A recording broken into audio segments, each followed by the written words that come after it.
Radhe Radhe.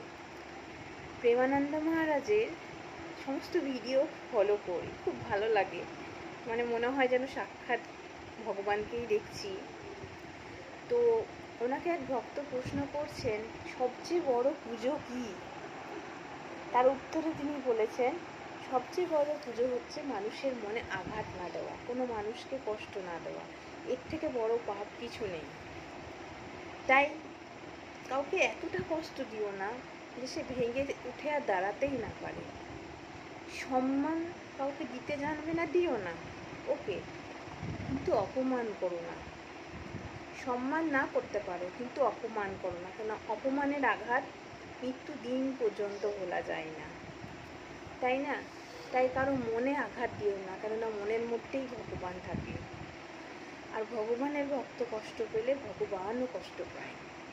Radhe Radhe, good night.